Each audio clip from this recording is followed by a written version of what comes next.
శ్రీకాకుళం జిల్లా పలాస కాశీబుగ్గ మున్సిపాలిటీ పరిధి ఆంధ్రా బ్యాంక్ రోడ్లో అక్రమ నిర్మాణాలను మంగళవారం సాయంత్రం 4:30 గంటలకు అధికారులు తొలగించారు.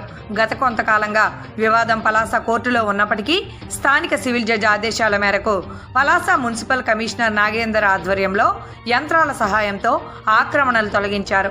ఎటువంటి అవాంఛనీయ ఘటనలు చోటు చేసుకోకుండా ముందస్తుగా పోలీసులు, రెవెన్యూ అధికారుల సమక్షంలో ఆక్రమణలు తొలగింపు చర్యలు చేపడుతున్నామని మున్సిపల్ కమిషనర్ మీడియాతో తెలిపారు.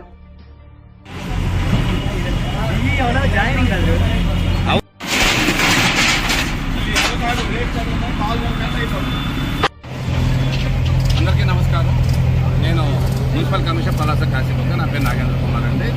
ఏదైతే ఆంధ్రా బ్యాంక్ రోడ్లో కేటీ రోడ్లో కల ఆంధ్రా బ్యాంక్ రోడ్డుది ఏదైతే ఎన్క్రోచ్మెంట్ మీద వివాదం 2005 సంవత్సరం నుంచి నడుస్తుంది. Penta Seethakalyani versus municipal Palasa Kasibugga municipality వారికి 144/2005లో కేసు నమోదైంది. అప్పటి నుంచి ఇన్ని సంవత్సరాలుగా కేసు నడుస్తూ ఉంది. రీసెంట్గా మొన్న శుక్రవారం నాడు Palasa junior civil judge junior division వారు మనకి ఉత్తర్వులు ఇచ్చారు, జడ్జిమెంట్ ఇచ్చారు. ఏదంటే ఈ స్థలం ఏదైతే మనకి ఎన్క్రోచ్మెంట్లో ఉన్న స్థలం పురపాలక సంఘానికి చెందుతుంది, ఎవరైతే పిటిషనర్ వారిది కాదు అని. దాని మీద మన యుద్ధ ప్రాతిపదికన ఇవాళ మనకి జడ్జిమెంట్ కాపీ రావడం జరిగింది.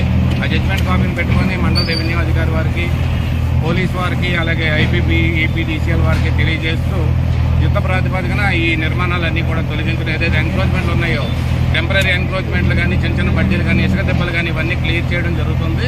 ఎందుకంటే రోడ్డును మనం స్వాధీనపరుచుకొని రేపు పొద్దున్న ఇది ఒక 48 అడుగుల రోడ్డు, వెనకాలంతా కూడా 48 అడుగుల రోడ్డే ఉంది. ఎదురు మాత్రమే ఈ ఎన్క్రోచర్స్ ఎవరైతే ఉన్నారో పెంట సీతాకళ్యాణి అండ్ అదర్స్ వాళ్ళు ఎన్క్రోచ్ చేయడం వల్ల చాలా రోజులుగా అలా ఉండిపోయింది. దాన్ని కూడా ఇప్పుడు త్వరలో